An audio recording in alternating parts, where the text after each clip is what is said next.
this. Mehran Kamrava joins us now live from Doha. He is a professor of government at Georgetown University in Qatar. Welcome to the programme. We're hearing that the Gaza ceasefire talks in Cairo have failed to achieve a breakthrough.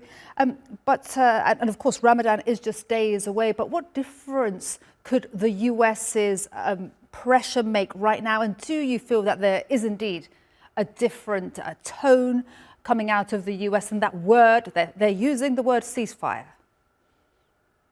Exactly. I think the primary elections in the US have been a wake-up call for President Biden. And he is now beginning to realize that public sentiment is, if not overwhelmingly, but significantly in favor of ceasefire. And in fact, for the first time, we saw that Vice President Kamala Harris had criticized Israel.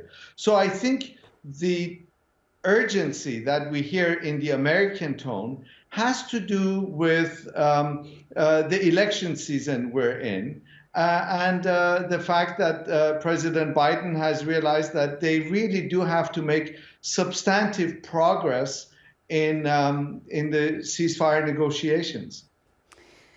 And what common ground could there be between both sides? And do you think there's enough time before Ramadan starts so that we can avoid that assault on Rafah?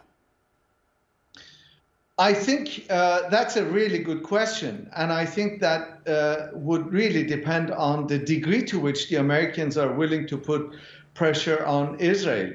As we know, Netanyahu is very reluctant to engage in a ceasefire because of his own domestic difficulties and his own domestic political predicament. Hamas wants an immediate and permanent ceasefire. And I think we really have to wait and see if we can accomplish a ceasefire in time before Ramadan, which is supposed to start on Monday. And so I think the stakes are extremely high.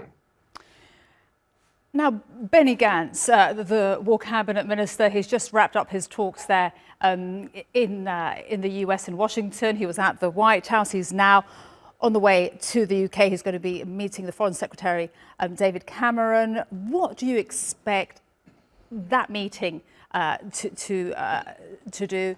And do you think we could hear the UK also use the word ceasefire? And what bearing would that have on negotiations? As you said, Netanyahu does not want a ceasefire.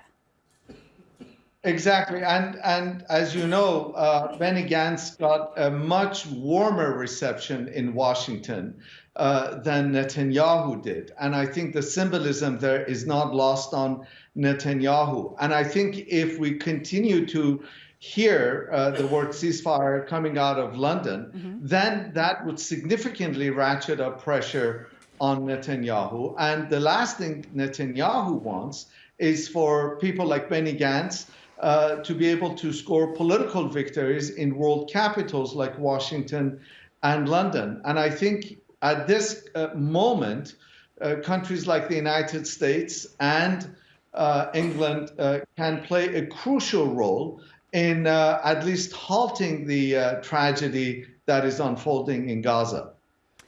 Mehran Kamrava, thank you so much for your time and your analysis on this important subject. Really appreciate it. Thank you.